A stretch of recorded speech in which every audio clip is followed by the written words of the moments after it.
Tenho mais bastidor da primeira reunião ministerial de Luiz Inácio Lula da Silva, que ele fez hoje cedo, a primeira reunião ministerial do ano, para tentar estancar a sua queda de popularidade. Lula deu um recado bem claro para os seus ministros. A cobrança foi mais forte sobre Nízia Trindade, a ministra da Saúde, mas ela não foi a única a ser cobrada.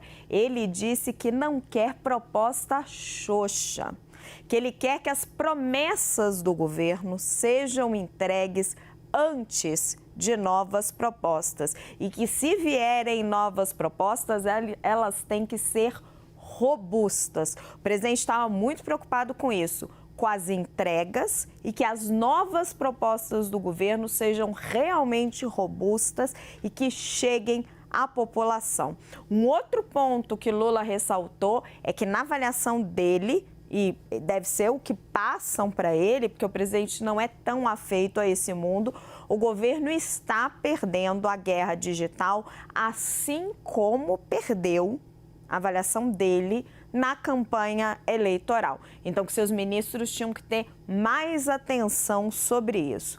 E ele também cobrou que eventuais crises que pudessem ocorrer no governo teriam que ser levadas ao conhecimento dele antes de estourarem. Então, que os auxiliares, percebendo que alguma informação importante vai vazar ou que aquilo vai virar uma crise, tem que avisar o presidente. O problema é que muitas vezes isso não acontece, né? O próprio ministro só fica sabendo a hora que sai na imprensa.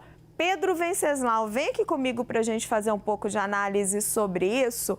O Lula, muito claro ali na linguagem mais popular dele, dizendo, olha, não quero promessas, não quero proposta xoxa, quero só promessas concretas que a gente consiga cumprir. Mais do que isso, Lula quer que cada ministro seja um influencer, que cada ministro faça a sua lição de casa, seja no mundo digital, seja no mundo político. Mas não são todos os ministros que têm esse perfil. Justamente aqueles que são mais técnicos são os que têm mais dificuldade de dar entrevistas coletivas, de utilizar a rede X, de utilizar o Instagram. É o caso, por exemplo, da Nízia e é o caso, por exemplo, do ministro da Justiça, que é um ministro discreto, que estava no STF e que agora é cobrado, por exemplo, até Mossoró, mesmo que não tenha uma boa notícia para dar, apenas para mostrar para a população que ele está agindo, dar uma entrevista coletiva, dialogar com as pessoas da região.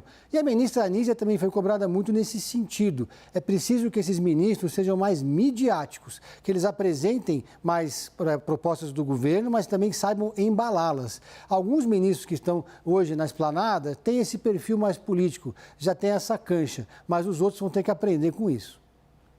Mas é complicado isso, né? Porque tudo bem, os ministros até podem se servir de técnicos ali embaixo deles, mas a prioridade deles tem que ser o conteúdo das suas pastas, né? Tem que ser a implementação efetiva dos programas, tem que ser a gestão. Mas, enfim,